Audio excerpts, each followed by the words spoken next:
What's good, everyone? It's your boy Nati with another video for the channel. Welcome back to DMV Sports Zone. And tonight we have 3/4 of the new DMV Sports Zone team. And if you don't know what I'm talking about whatsoever, go check out the intro video because this is your DMV Sports team. And Evan is definitely making himself comfortable on the screen. But no, we have a lot to talk about. We've been chiming off camera about the chaos that has surrounded this Washington football team the last week, surrounding the name. I mean, there's some Chase Young news as well that we'll get into later on in the video. I mean, Uria's already starting off with the name question right off the bat. So we're gonna get to your question, Uria. But before even getting into the questions, I want to ask Noah and Evan if you guys could introduce yourself once more to the DMV Sports Zone community if they have not checked out the intro video thus yet. And Evan, you can start. Well, my name is Evan. I'm from Bowie, Maryland, and I cover the Nats, and I'll do overlap coverage on the football team and the Wizards and other things of that nature and variety as well. Nope. I think most of the channel's already seen some of my videos. I'm excited for Evan Abdul to be on the team, and I'm glad to be here at a more consistent capacity, focusing on that fantasy sports. But you already know that I have a lot to say about the Wizards and all our DC teams. So, all right. So, first question that I want to ask you guys, of course, it's regarding the Washington football team name situation. Getting at what Uriah is asking here in the chat. What do you make of the whole news that broke earlier this week on Monday, specifically that Warriors will not be the new name and that the team will sever all associations with Native American culture and the new moniker? And part two of this question is, what do you think the new name will ultimately be? Well, I mean, right off the bat, the fact that it has like no ties to Native American connections or that it won't be the Warriors really should have been point blank obvious if you was paying attention to like this whole process. But ultimately, Uriah says that no Native American connections means there probably won't be a wolf. I say not exactly because if you look at other teams whose mascot is a wolf, like NC State, no connections to Native American imagery whatsoever. Their mascot was always a wolf, Wolfpack. Minnesota Timberwolves, no connections to Native American imagery either, because it was always a Timberwolf. That was their logo.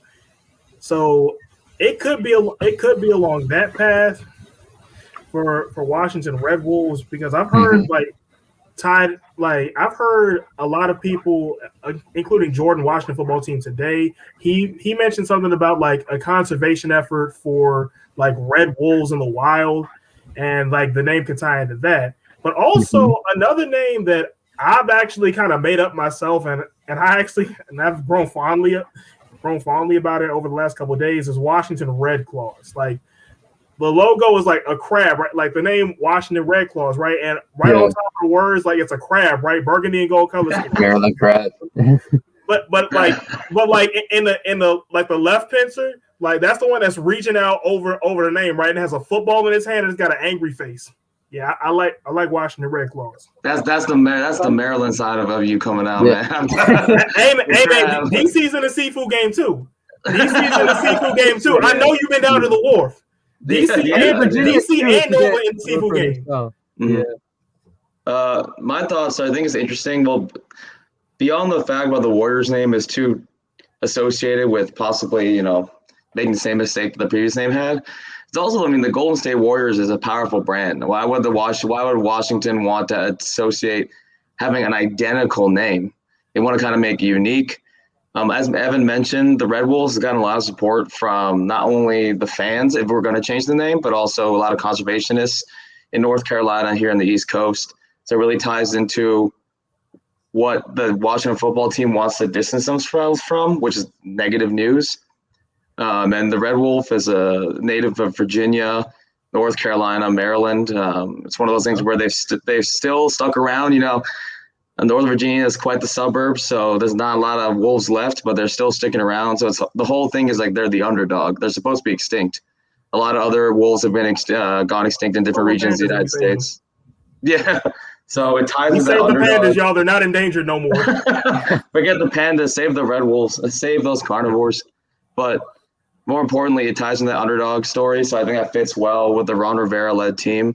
They've always been scrappy. I think that he needs to bring more to that, but we'll talk about that more later in the video or the stream. And another thing I want to point out real quick is if we branded ourselves the Warriors, it would have been the exact same rebranding process that the NBA's Warriors went through. Because if you look up the original Warriors logo back when they were the Philadelphia Warriors, the logo is straight up a Native American in full regalia dribbling a basketball. So that's pretty much what we would have been. That's the role. I'm not even joking. Look it up. Yeah. Look it up. I'm dead serious. Yeah. Mm-hmm. Yeah. Evan, that point right there is something I was going to bring up.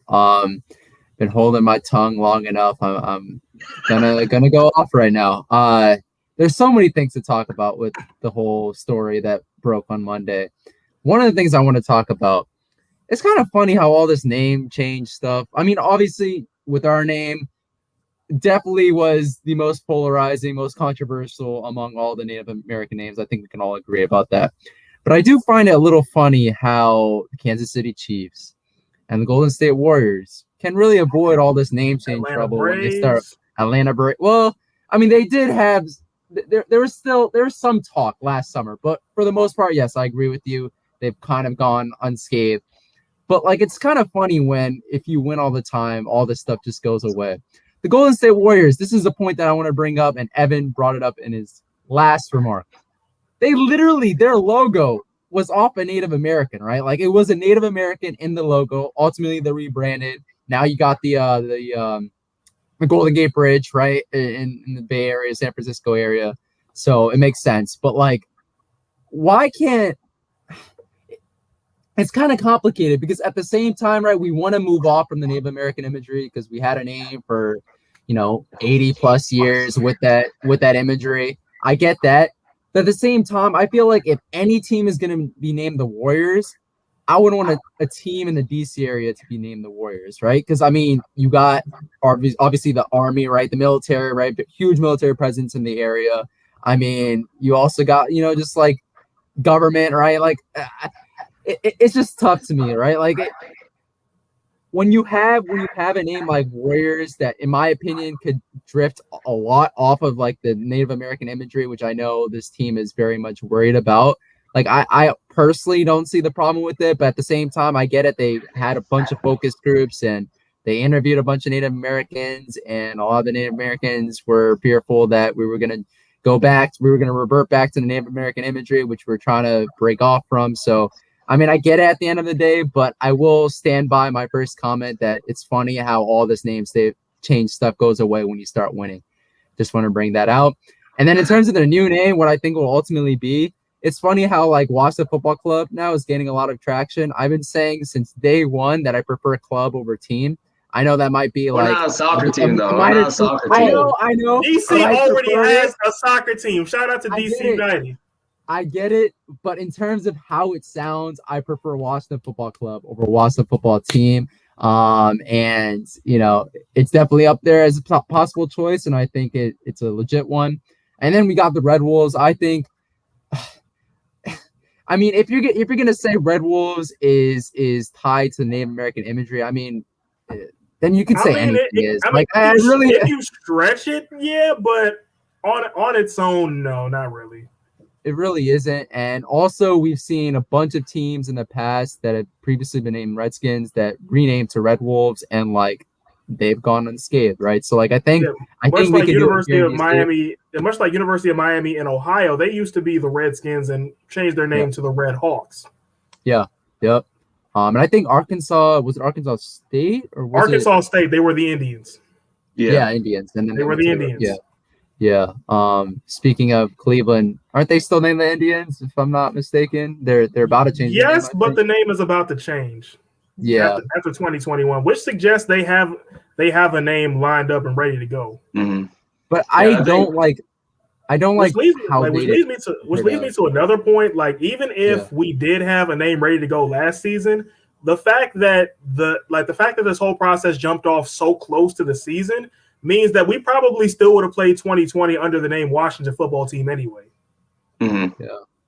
Yeah, but I think that tying the point where we're talking about all these name changes and how they're not making the big of a news, I think comes down to the Washington Football Team with scapegoat. Because first of all, we handle it terrible. Dan Snyder, as usual, terrible handling the situation. And, instead of, for example, the Florida State Seminoles, they got in a little bit of trouble for their name, but then they publicly came out. A lot of the local Native Americans in the state of Florida supported the name, and they had a lot of evidence to suggest that it wasn't something as detrimental to Florida. But meanwhile, the Blackhawks too.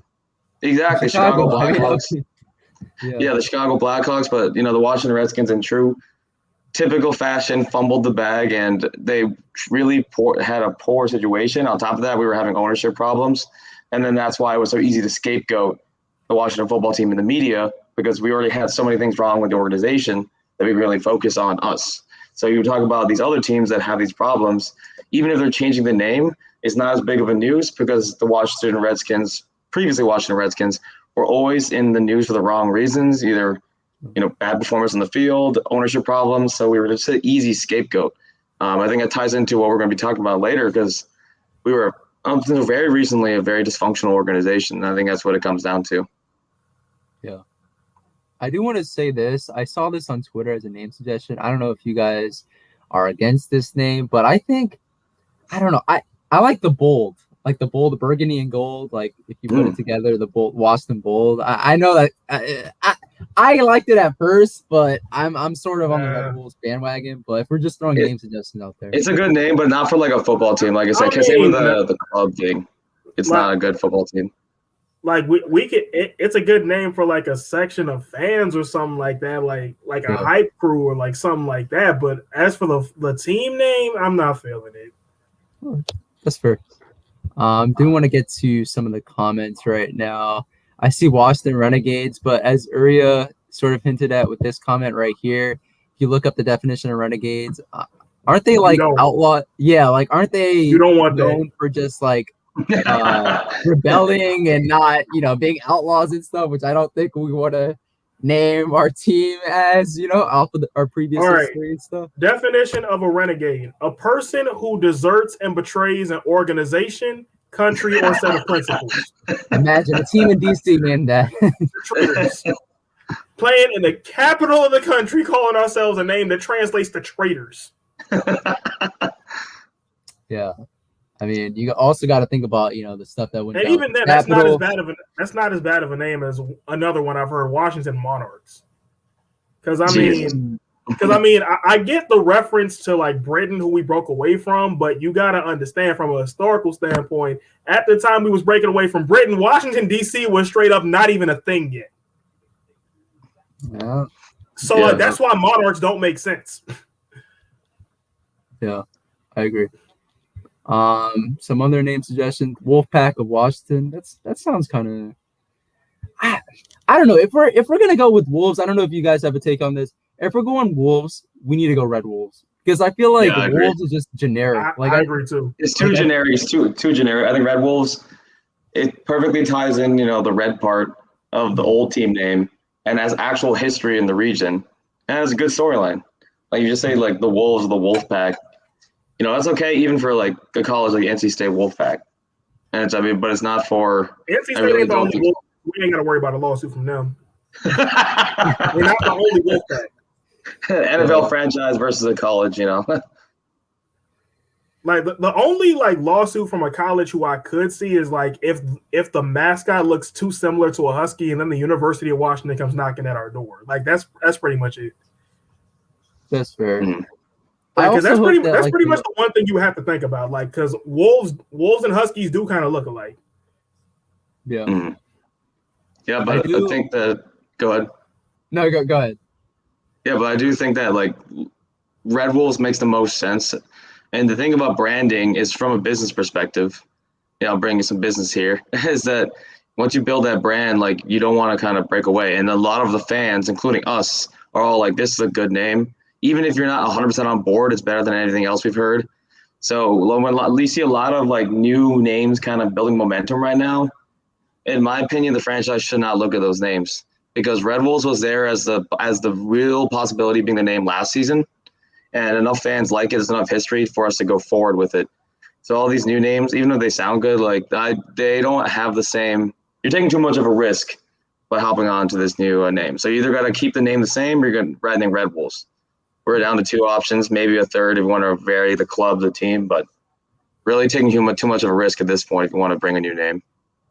Yeah, and I mean, like you touched on, and like Gunner's saying here, you're never going to get everyone on board, but I think especially with this organization, with how many young fans have just left this organization and become fans of other organizations, right? I mean, Washington, D.C. area, Washington, D.C. area, right? Just thinking about the area itself, very transient, right? Like when you just consider D.C., and then when you combine that with the lack of success of this football team, obviously you're going to get a lot of young fans that become fans of the Ravens, right? Up north, right? Just a short drive up north. Or you're going to get fans of just other teams in the NFL. And I think if you're trying to get the young fan base to really embrace this team after so many dreadful years, why not go with a name that has widespread support among the young fans, right? You're not, especially with the older fans, like Gunnar is saying, you're not going to win either way, right? Like they're going to hold up. Most of them are going to hold on to the old name and don't want to move forward, right? Like I'm in a Facebook chat, official Washington Redskins like Facebook chat, bunch of older fans, and I appreciate the chat very much, but I do see from reading some posts that like a lot of people are not still a year later not getting over the name change and stuff, right? So you're not going to win anyways, right? Even if you keep the Washington football team name. So why not just go with a name that, again, has widespread support among the young fans, builds your fan base among the young fans, and go on like from there. All we do is just got to win.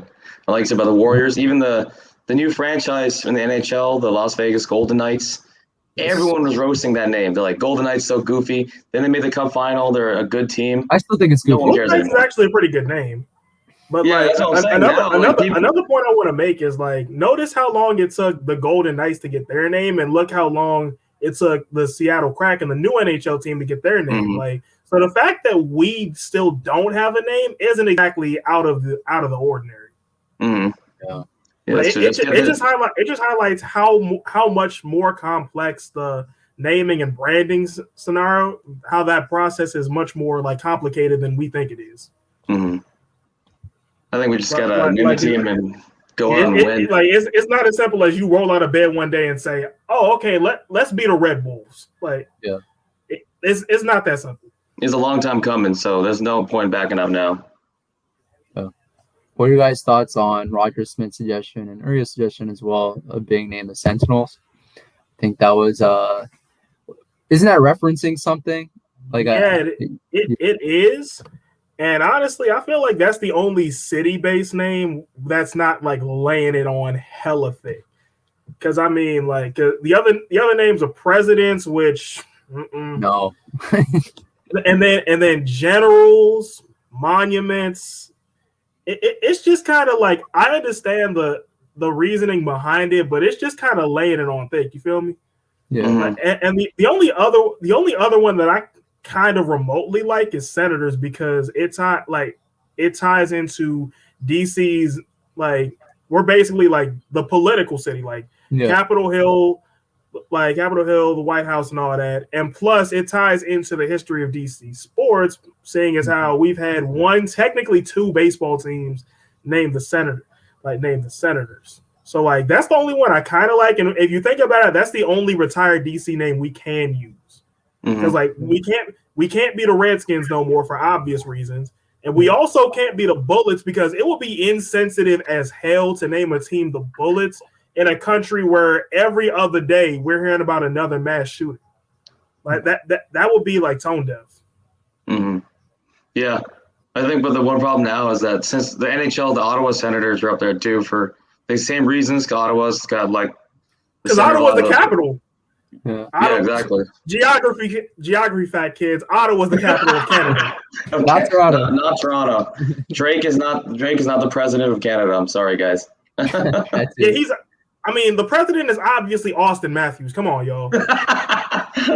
Maple Leafs finest, but Yeah, we just gotta start winning, and the name will solve itself. Whatever the name is, people will not complain if we're winning, and we're making the playoffs as the Red Wolves, as the Washington Football Club, as any name. It doesn't matter. People will be cheering. People will remember this, especially like you said. It's important because the young generation. We got to start out with a couple good seasons, and when these kids are growing up, they'll be like, I remember when we first changed the Red Wolves, and then we made the playoffs, and then we beat the Cowboys, we beat the Giants. If we lose, then it's not going to happen. I'm saying, I remember when we dropped the Redskins and then whooped everybody with no name. Exactly.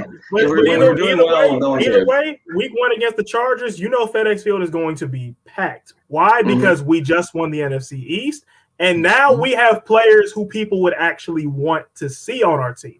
We have Terry McLaurin, we have Chase Young, we have people they want to see now. That is a fact.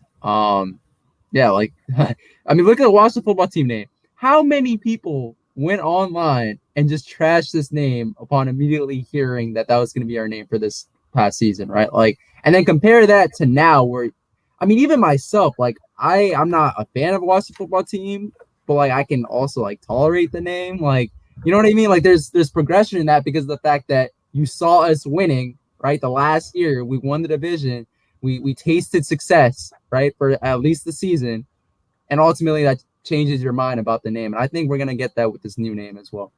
Of course.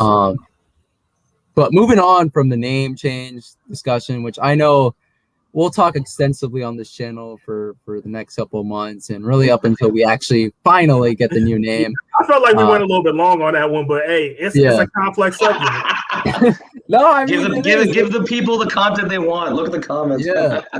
I mean, what Jalen Rose say? We give the people. But also, like, we didn't give them our reaction yesterday, so I felt like it was right to do it now and save some time there. But I do want to get to something else that was some news yesterday, and that's regarding a specific player on this Washington Football Team, and that's Chase Young. And I was wondering, what are your thoughts on Chase Young being chosen by his peers as part of the NFL's annual Top 100 Players Countdown as the 32nd best player? And you guys can correct me if I'm wrong. In the entire league in 2021. What are your thoughts on that? And also, what are your thoughts on his potential this year? Do you think he could be an All-Pro player as soon as this year? I mean, how many sacks do you think he could have this year? Defensive player consideration maybe this year? I mean, what are your thoughts? Well, my thoughts are go ahead, Noah. Go ahead. Oh, appreciate it. I'm seeing the storyline with Chase Young, and first of all, whenever we talk about that NFL Top 100 players list, these are the opinions of the people that are playing against these players. So we can say our opinion, by the end of the day, we are not in the NFL. We are not the players going against them.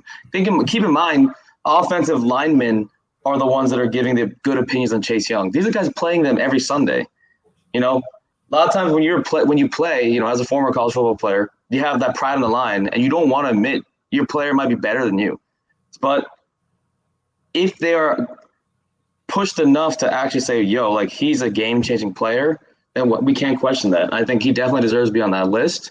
Personally, from my opinion, I don't know if he'd be that high, but he has a bright future, and I think he deserves to be on that list. Furthermore, I think in terms of the sacks, we need to stop focusing on sacks for pass rushers and for defensive linemen, because depending on the defense, you need to play a different role. I think that's a big thing that I find really interesting about Jadeveon Clowney. Jadeveon Clowney was very similar to Chase Young. I think Chase Young's going to be way better, but Jadeveon Clowney was a do-it-all outside linebacker, defensive end, could play the 3-4, could play the 4-3. And more importantly, a run stopper. You see, Chase Young is an excellent run stopper, so we don't need to look for improvement just in the sacks. He's already a great pass rusher. He has a lot of different moves in his tool set. We need to see how he impacts the game. That's one thing you just got to look at the film, because he's going to attract double teams now for sure. They're going to double team him for sure. So we can't expect those numbers to just suddenly explode. It's not like they're like, oh, he's better now. We're just going to keep one lineman on him. They're going to double team him. They're going to chip block him with their fullback or tight end. They're going to do anything in their power possible to stop it. So the one way that a lot of defensive linemen improved, DeMarcus Lawrence did the same thing. Unfortunately, our rival, but what he did to elevate himself from being a really good rookie to being a Hall of Famer was he developed a game that could be pass coverage, he could be a run stopper, and like I said, he could be very versatile. So I don't know if Chase Young's going to have that like huge breakout season where he's going to get additional 10 more sacks onto his current season total, but we're going to have to see forced fumbles, pass deflections, defensive rating, net rating, a lot of those analytics to really see the impact. Because Aaron Donald's stats have never improved from when he won his first defensive player of the year. They've really fluctuated, right? Yeah. But the impact of those stats is so much more because he's getting double teamed, even triple teamed at times, getting those consistent numbers. So if Chase Young can put up similar, if not slightly better numbers across the board, then 1, he's going to be an all-pro, 2, he's going to be a pro bowler, and then 3, he's going to be – I mean, the sky's the limit if you can maintain those numbers because he's going to get double-teamed and he's going to get triple-teamed this year. Well, personally, I feel like this is adding fuel onto an already raging fire because naming Chase Young at number 32, you know that man is going to be aiming for the top 10 next year. And I say already raging because think back to when the team lost to the Bucs in the playoffs, and then that same Tampa Bay Buccaneers team went on to win the Super Bowl. You know, guys like Chase were sitting there watching that game thinking how close that this team could have been to winning the Super Bowl. Like that right there was some motivation going into this season. And to address the sacks point that you made earlier, sacks are a hard stat to come. Sacks are a hard thing to come by. That's why when you look at whoever leads the league in sacks, like that, there's only gonna be like 25 or like 26, and that might even be a little bit high. And that was over a 16-game season. That means this stuff might not even happen every single game. But players like Chase, like defensive ends in general, but especially players like Chase, for every 1 sack that they get, there's 3 plays at least where the opposing offense is held to a small gain or no gain because Chase Young got in the backfield and disrupted the play. Now Chase Young is going to, and that was all criticism about Chase coming out of college. Oh, sacks. But for everybody that had that point and still makes that point, my question is, do you even watch his film? Because yes, he does get triple teamed. Oh, I mean, he does get double teamed. He does get triple teamed a lot. He has been since Ohio State. But how many times every single week have we seen this guy break through double teams like it's nothing? We've even seen teams triple team him, send most of the offensive line on him, and he only to have him come this close to getting out of it and still disrupting the play anyway. Chase Young is just a flat out freak of nature. And I don't even know if we can call this a breakout season. I don't even know if we can call this a breakout season because that would imply him going to the level he was in his rookie season and then exploding past that. Yeah. But even saying all that, the scary thing is that he is more than capable of doing that. Mm-hmm. Yeah. And one last point about defensive player of the year, I feel like that is within the realm of possibility because when you look at this defense on paper, we're set to be one of the best defenses in the league like we were last year. And if we live up to that hype, who's going to get all the credit? Chase. Yeah, he's the face of our defense now. Exactly. So if we're number 1 or number 2 in the league in total defense, like rush defense, pass defense, anything like that, then Chase Young is in a pretty good spot to win Defensive Player of the Year. Mm-hmm. Yep. And the whole thing is with double teaming Chase Young, we're on with the talent that we have on our defensive line, you could only double team him but so much because if you double team Chase, that's going to leave one-on-one coverage for Montez Sweat on the other side of the line, and we've seen just how deadly he could be on one-on-one. Mm-hmm. That's how we was able to have that breakout year last year. Mm-hmm. Plus a healthy Ioannidis. I mean, the interior linemen, they can rush the quarterback too. So I'm really excited for that defensive line. Yes, yeah, we're a pick your poison type, and I feel like Jamin Davis is going to fit in perfectly with this team. Mm-hmm. Two consecutive defensive rookie of the years this year. I'm calling it. Jamin Davis is going to win that award. It could happen. It could happen. Yep. I like that take. I mean, it's not like I'm the only one who's saying it. I think Damon Davis, I believe, has like the highest odds right now for winning Defensive Rookie of the Year. It's either him or Michael Parsons. Yeah, it's one of the two. Michael Parsons, though, I mean, off the field, he's a whole different issue. But moving on from Michael Parsons and the Dallas Cowboys, I want to get to Chase Young right here with my take. I agree with you guys. Sacks don't mean everything. I mean, look at Jonathan Allen. Jonathan Allen was arguably one of our best players last year. He improved so much from his previous 2 years. And I believe one of his first couple years in the NFL, he had 8.5 sacks. And that was arguably one of his worst seasons, right, in his short NFL career. So that just goes to show you that, like, sacks, like you guys said, aren't everything. Pressures is really the name of the game in the NFL right now. And Jonathan Allen is going to get his money because of the fact that he had a great season last year, even while only having, I think it was like 2.5 sacks or even less than that.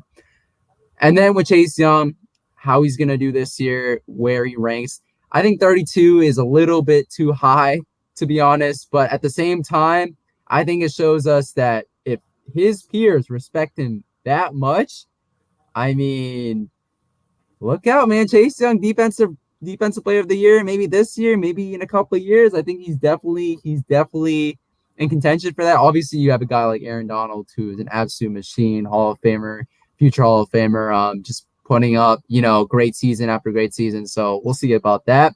But I will say this upcoming season, I think he'll have about 12, 13 sacks. I don't think he's going to go absolutely bonkers like a lot of fans out there think, because of the fact that, like you guys said, you have a healthy Matt Ioannidis. In my opinion, the best interior pass rusher on this team. You have Montez Sweat on the other side, who might have more sacks than Chase Young once again this year. It might break out even more than he did last year. Jonathan Allen, Deron Payne. I mean, Tim Settle as well. He had 5 sacks last year. A lot of people forget that. Tim Settle in a rotational role last year. He had 5. Yeah, the scariest thing about this defense is depth. Yeah, it looks like Nati's having connection issues, but yeah, the scariest thing about this team, this defense, is its depth. Like, you take out Jonathan Allen, here comes Matt Ioannidis. You take out Deron Payne, here comes Tim Settle. This team comes at you in waves, and then you go in the backfield. You take out Landon Collins. I mean, even if Landon Collins can't come back this year, take him out. Here come Kendall Fuller. On the other side, Cam Curl, Jimmy Moreland, even though they're different positions, but still, like, there's no shortage of playmakers on this defense. Like that's why the team was ranked as high as they were in pretty much all defensive categories last season, because of the depth. And also the starters are some of the most skilled, and everything you said, Nati, just bought you 2 more sacks and a forced fumble. So thank you for that. Thank you for your contribution. Yeah, I think that the important thing about the depth on our team is that the reason that our depth is so effective is because of the versatility of the defense. Because Tim Settle in high school and in Virginia Tech played nose tackle, played 0 or 1 tech.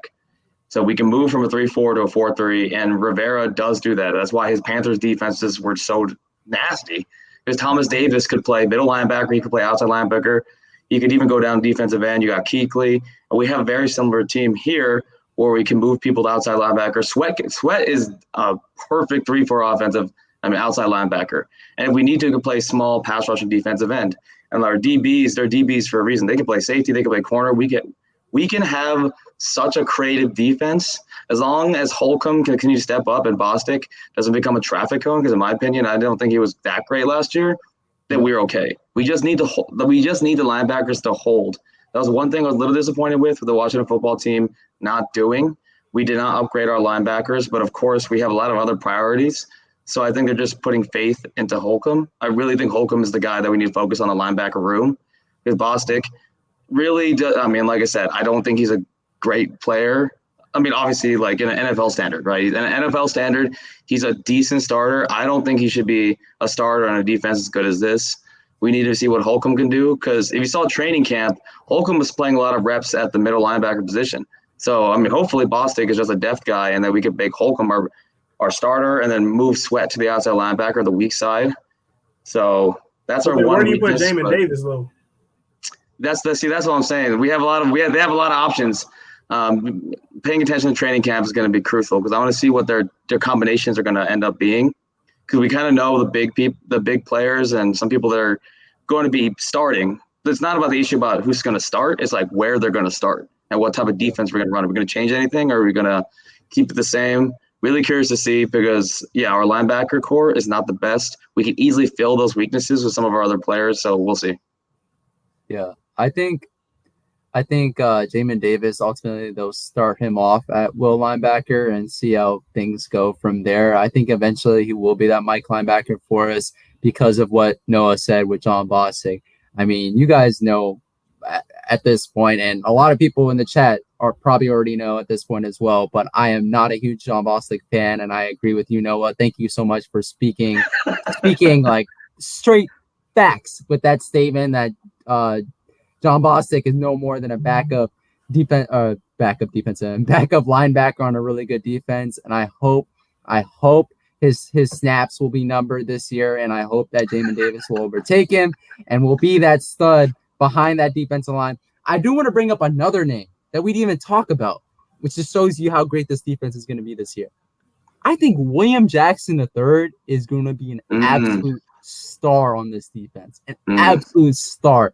He was already ranked number 9, I believe. It was either by Pro Football Focus or by one of the publications, I don't know, that does rankings of cornerbacks. Number 9 man coverage corner in the league.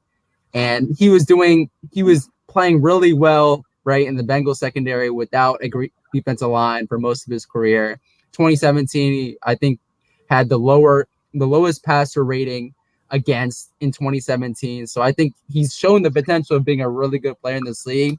And when you combine the defensive line that we have with Jamin Davis roaming over the middle, I mean, William Jackson III, man, I'm telling you, I'm buying his stock so much right now. I think he's going to be really good this year. Exactly. And I feel like the only reason people ain't hyping him up more is because he came from the Bengals. And it's a case of people think like the Bengals are bad, therefore, and William Jackson played for the Bengals, therefore he's bad by association. Big mistake. Big mistake. I'm definitely seeing him. I mean, if you look at Rivera's old team, I mean, he's a defensive coach. He used to play defense in the NFL. He knows how to relate to those players and bring the best out of them. Josh Norman, James Bradbury came out of nowhere to become perennial Pro Bowlers. I mean, Norman got stiff arm this year, but when he was on the Panthers, he was arguably the best corner in football. Yep. And William Jackson has all the tools to succeed. Like you said, he is a true man-on-man corner. So he can maybe have a backup season or a breakout season as well. So that's kind of exciting to see so many storylines on our defense for once. Yeah. Good storylines. That's true. And I can also see this lineup right here that Roger Smith is mentioning. Jamin Davis in the middle, Cleek Hudson we didn't even talk about, but potentially, in his second year he could man one of these starting spots at the linebacker position, and obviously have Holcomb as well.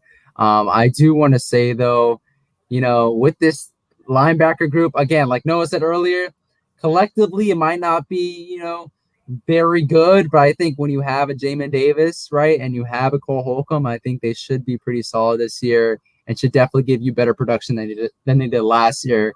And they were pretty much the weak link, right, of the defense. I think that's gone, pretty undisputed. But I do want to talk about some other news surrounding the Washington football team. And this news actually came down today that Brandon Scherff will not sign a long-term extension, at least this offseason, because the deadline for that extension just passed. So do you think that Washington, I mean, at this point, I feel like it's redundant to just ask you guys the question of, will Washington keep him past this year? Because I think a lot of us think that that's just not going to be the case at this point. But I'll ask you guys this question instead. Will Washington be able to withstand the seeming inevitable loss of Brandon Scherff next offseason? I feel like we could, because if and when Brandon Scherff does leave, we could draft another offensive lineman, and I have zero reason to doubt that pick, given how our recent drafts of offensive linemen have gone. Like, there was Trent Williams, there was Brandon Scherff, and the list goes on and on. And plus, when you look at the decisions we're going to have to make after this season, I really don't think there's much room for a guy like Brandon Scherff to be extended, because Jonathan Allen's going to be a free agent, and we're going to have to decide whether or not to pick up the fifth-year option on Deron Payne. So really, we're going to have to work on our defensive line a lot this offseason. Yeah, it's a really mixed bag for me because, I mean, it's not easy to find elite offensive linemen, and especially interior linemen. They're one of the most underappreciated positions in football. Even amongst linemen, everyone looks at your left tackle. But you look what happened to the Indianapolis Colts. They transformed their offensive line led by Quentin Nelson. So you need to have that star offensive lineman. And right now they've moved Eric Flowers to guard. He's a draft bust. He's so slow. I don't think he's going to make any impact. We'll see. Pretty hot take. That's what they said in 2019. Yeah. That's what they said in 2019. Look what happened. We'll see. We'll see if our offensive linemen benefit from Scherff's presence enough where if he leaves, they actually digress. But we'll see, because Brandon Scherff is an elite offensive guard. I like our center right. I like Chase. So I like our offensive unit overall, but that's a big hole to fill. I mean, it's not easy. There's a reason that offensive linemen are trying to get paid more than running backs, because I would say running backs are more replaceable as a position. So if we lost, a Pro Bowl running back, we could replace him. But with an offensive guard, an elite all-pro offensive guard, it's going to be much harder to fill. So we'll see what happens. I hope he can sign here. But if he doesn't, then there's going to be a lot of questions. That is our offensive line as a unit benefiting from his presence and being borderline carried on that right side of the ball? Or is this an offensive line that can survive without Scherff? And those are things we can't tell until the future. But in my opinion, I really believe that Scherff needs to stay in DC, because he's heading into his prime. He is in his prime. We can't lose an elite offensive lineman. They don't come every day. Even if we trade for another player, we don't know they'll fit our system. And he's a power run player. And you saw Gibson and a lot of our running backs, they followed Scherff. They're not going to the left side. They're going to the right side. And in a power run offense, you need to have good offensive linemen. So unless we get lucky and find some cheaper replacement for Scherff, in my opinion, it's a great concern. Yeah, and if you look at our run game the last couple of years without Scherff, I mean, it's absolutely trash. And then when you obviously have Scherff in the lineup, I mean, it's excellent. I will say the problem with Scherff, though, has been the injuries in the past. And if you're going to give a guy 18, especially an interior offensive lineman, 18, 19, potentially even more $1 million a year on your next contract, I mean, it's kind of risky. But I personally, I've been in the boat that you should keep Brandon Scherff, especially after, and I'm still pissed about this to this day, letting go of Trent Williams. I get it. The situation was just absolutely trash. You had to let go of him. But to get rid of him for pretty much a bag of chips, a third-round pick in the year after, and then a fifth-round pick in that current year, I'm still pissed about that. But, I mean, I get it. We have to move on. And moving on, in my opinion, includes signing Brandon Scherff to a long-term contract. But obviously, I think the organization might think otherwise. They brought over Eric Flowers, who is actually a pretty solid interior offensive lineman. I mean, at least he was in 2019 for us. Chase Roulier, underrated center, arguably. He held his weight in 2022. He held his weight last year. He held his weight last year, too. With the Dolphins, yeah, that's true. Cornelius Lucas, who also was actually pretty solid for us last year. We brought over Charles Leno as well. Sam Cosme as well, the second-round pick from Texas, who I think we're going to develop into a pretty good player on the offensive line. So we do have some pieces there. Sadiq Charles, who we saw a couple snaps, I think it was like 1 or 2 snaps of last year before he went down with the season-ending injury. So we do have some players on that line. But in my opinion, I've been in the boat of signing Brandon Scherff long-term. I just don't think that's going to be the case. In terms of us being able to withstand the loss, I think our run game is going to go down a Tech next in 2022. But I think ultimately Washington will be able to equip their offensive line to the point where, we'll still be pretty solid. We might not be top 10-ish, which we potentially could be this year, but we'll probably be, in the 15 to 20 range, which is kind of not the most ideal, but doable, right? When you have a pretty good year 3 Gibson. So, I mean, the way he's developing, part of that burden can be alleviated as Gibson continues to get familiar with the position. You got to remember, Gibson wasn't a running back until, literally his rookie year in the league. He was a receiver first. So he's still learning how to play running back. So by the time, 2022 rolls around, Gibson should be hitting his stride even more so, and that will help alleviate having a slightly worse offensive line. Because, yes, the line and the running backs were attached to the hip at times, but you saw with a good enough running back, they can survive having a degradation of their offensive line. So that's one silver lining to look at, but like you said, I'm not looking forward to the Scherff fiasco that's sure to happen at the end of the season.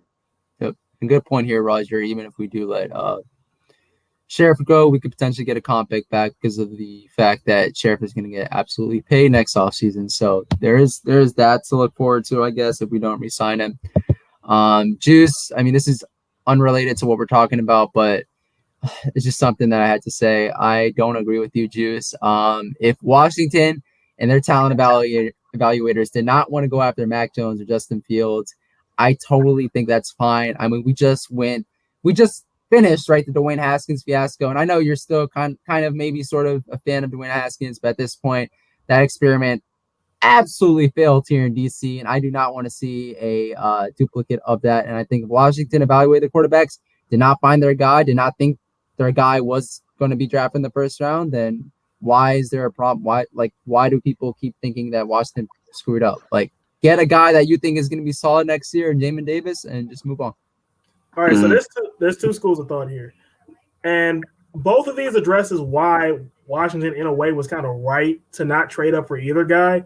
Mac Jones is not the type of quarterback you trade up for. I'm sorry to break this to y'all, but he's not. Because in the game of football in 2021, you need your quarterback to be mobile. He doesn't have to run on every play. You don't need to design runs for him, but he needs to be able to move around in the pocket. And Mac Jones just can't do that. He is a straight up statue. He's basically a 2000s era quarterback playing in 2021. And like, while that works for Tom Brady, it don't work for everybody. So that's Mac Jones. Now Justin Fields, my thing for Justin Fields, I am a huge Justin Fields fan, so it's not really a case of the talent of Justin Fields. It's more so what we would have had to give up for Justin Fields. And when you think about it, it would have been more than we would have liked to discuss. Like, we potentially might have had to give up multiple first round picks and a second and maybe even a role player. So the price tag for Justin Fields would have been more than we would have liked to admit. I think another thing as well with that, I know we want to move on, but quickly, with getting a rookie quarterback, first of all, we don't know what we're going to get. We're not a completely rebuilding team. Our team is, I think a lot of the fan base is still in the mentality that we're terrible.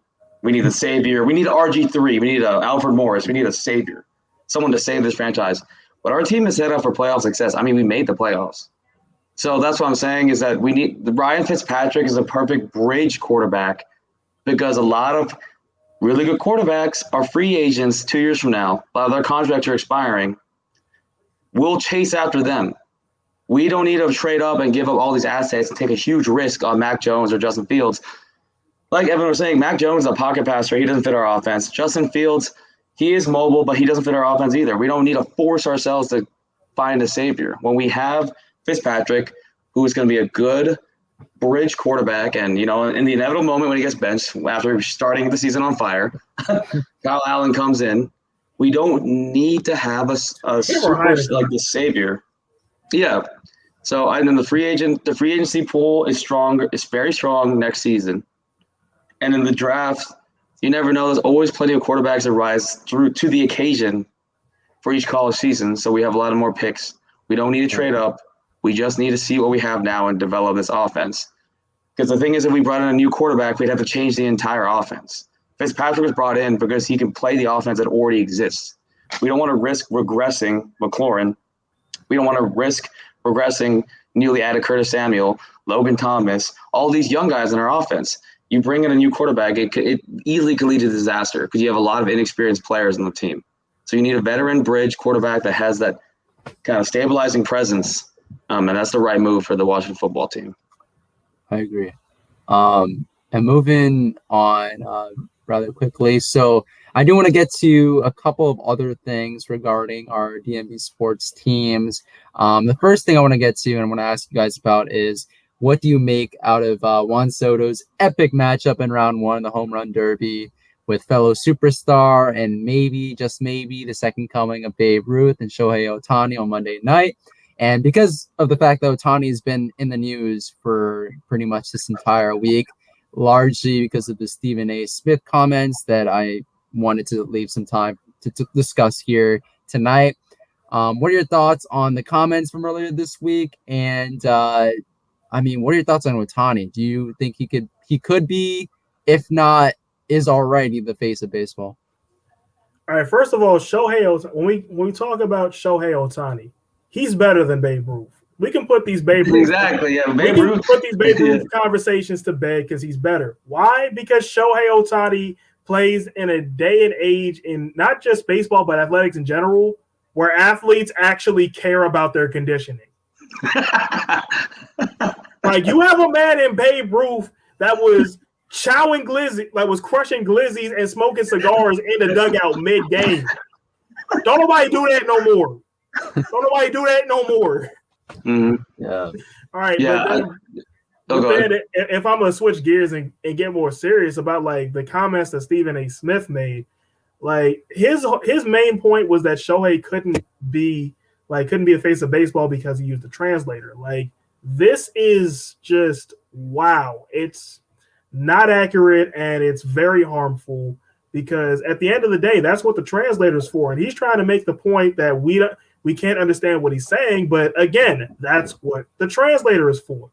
And the fact that he uses or has to use a translator is not a detriment on him because either way, translator or no translator, we can understand what he's saying. So, the translator being there makes no difference. Mm-hmm. Like we can still understand in the sense that we can still understand him. So I'm just trying to figure out why this is such an issue to him. Mm-hmm.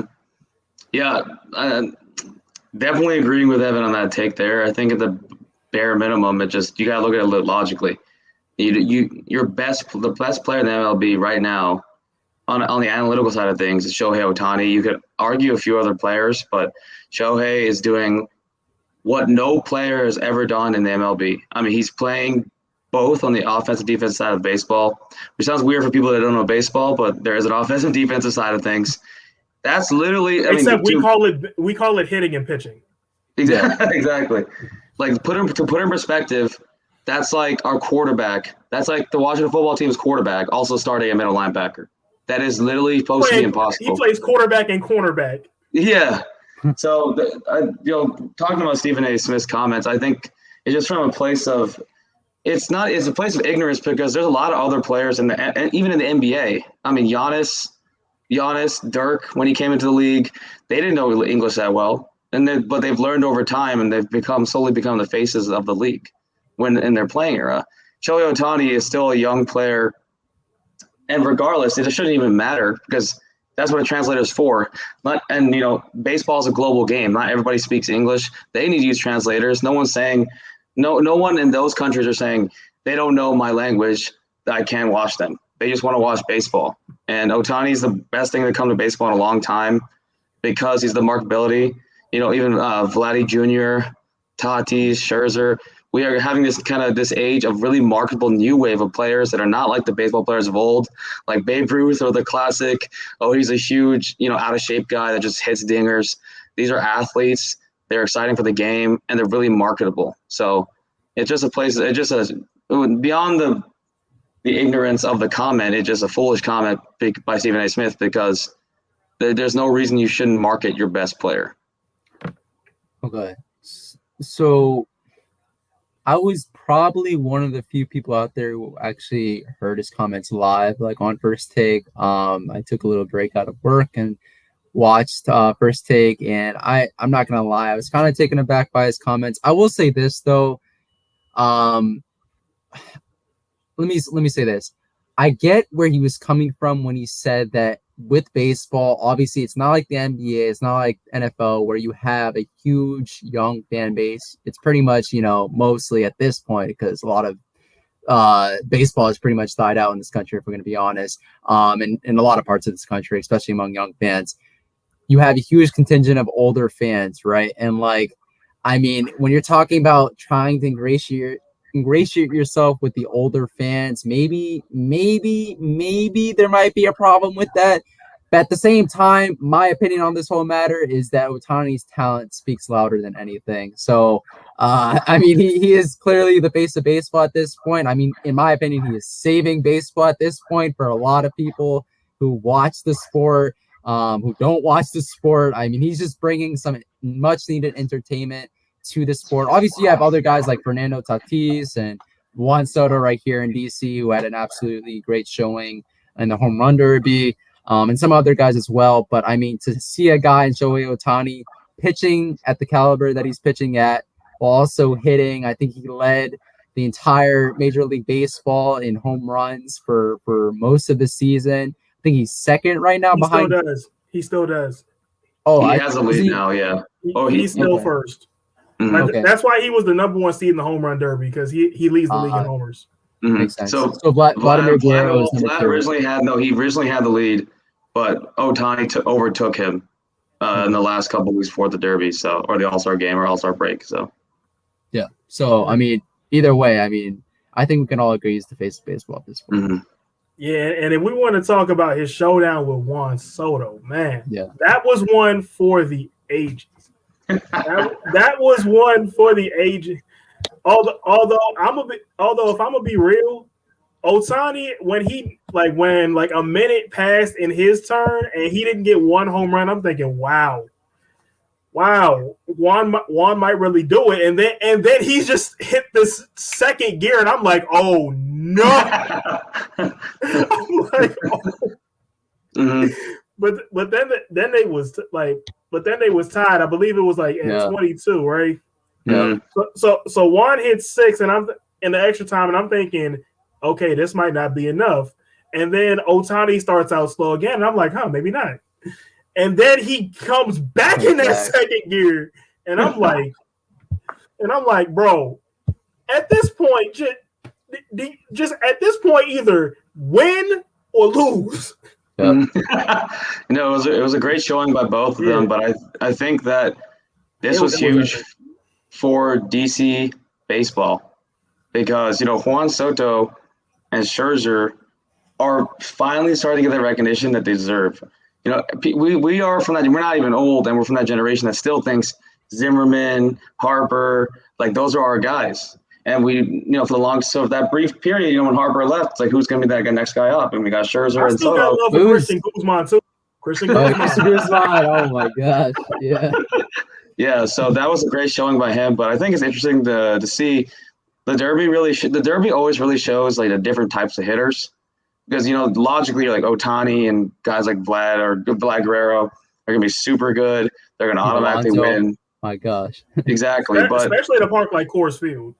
Yeah. Mm-hmm. Ball carries, yep.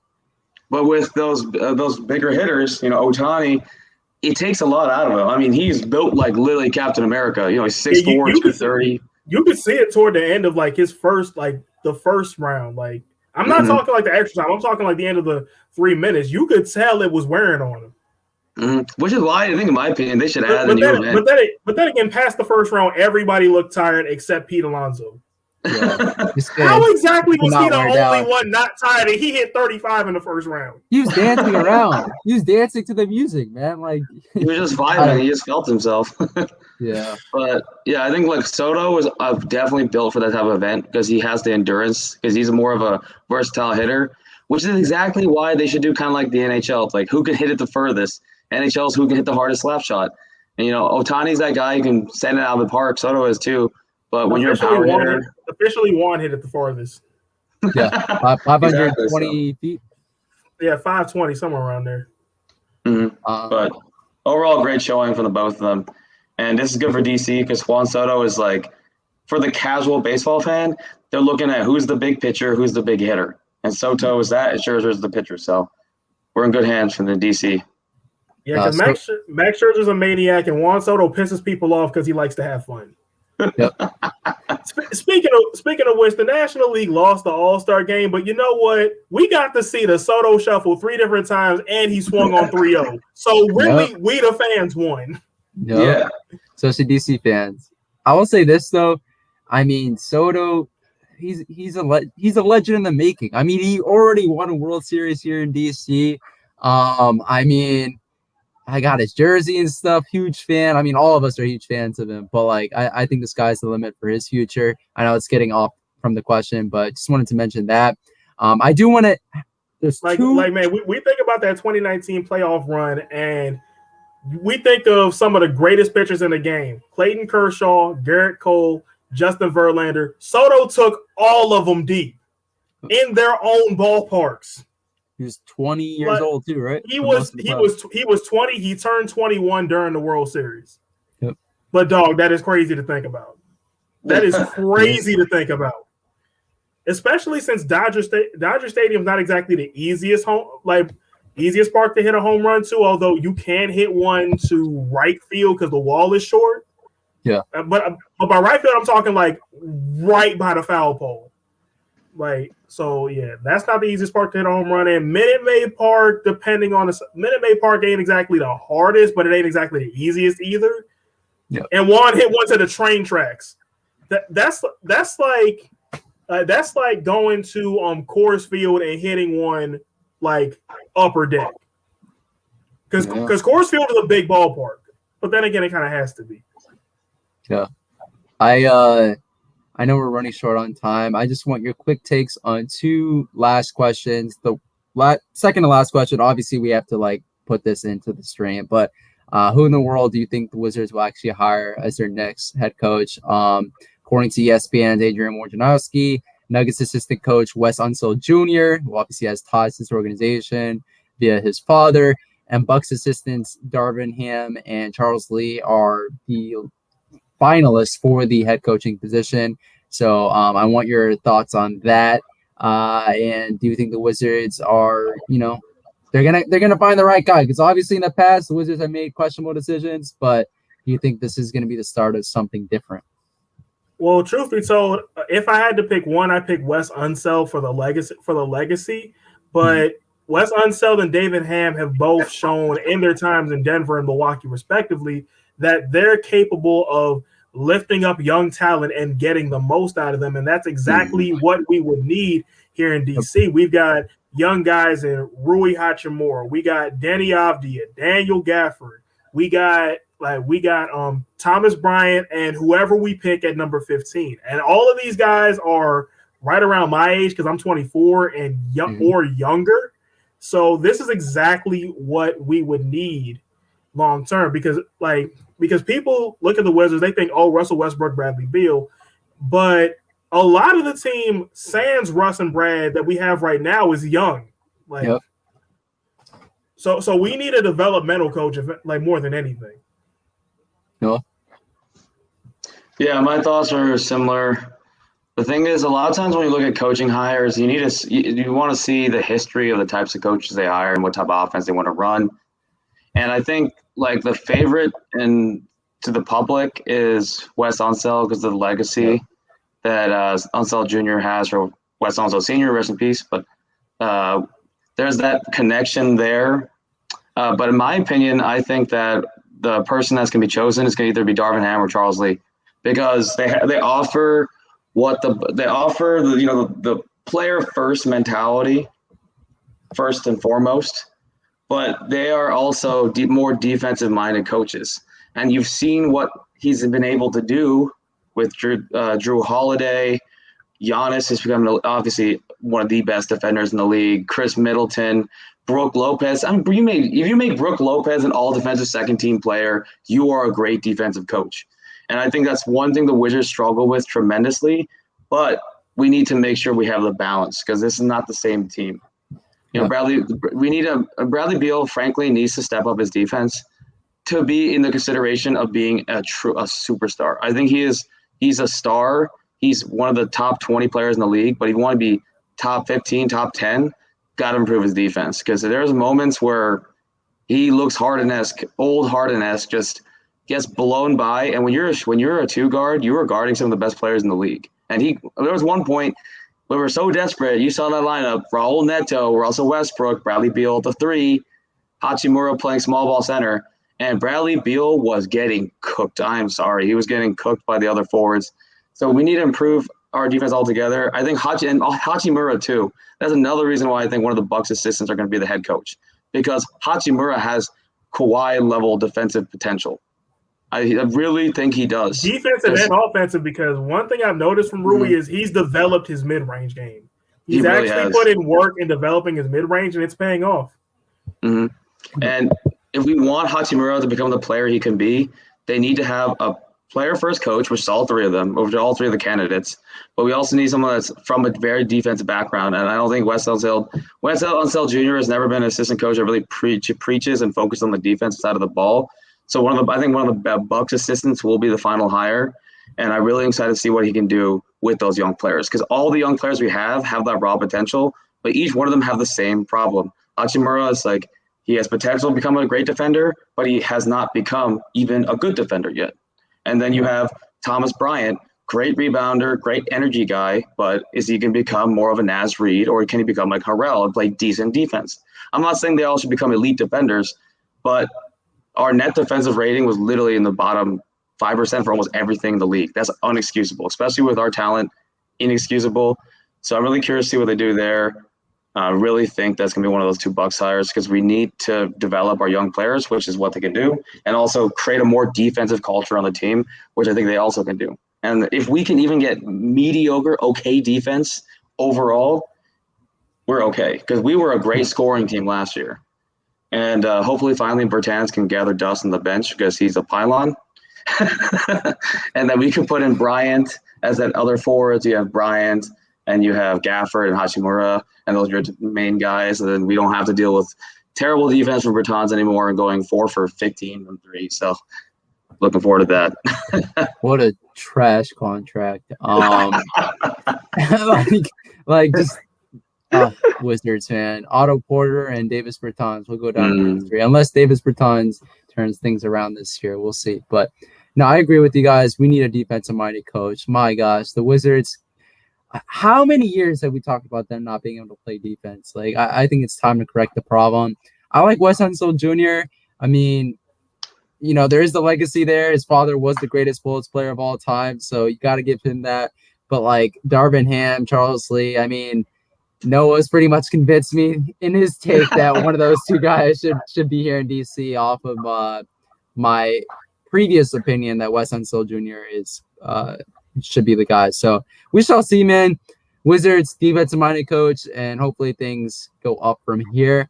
The last question I want to ask you guys before we end the stream is a question that I know Noah's familiar with, and even Evan, you might remember. But I'm going to ask you guys again, and it's pertaining to the Washington football team. And the question is, what are your thoughts on the future of this Washington football franchise?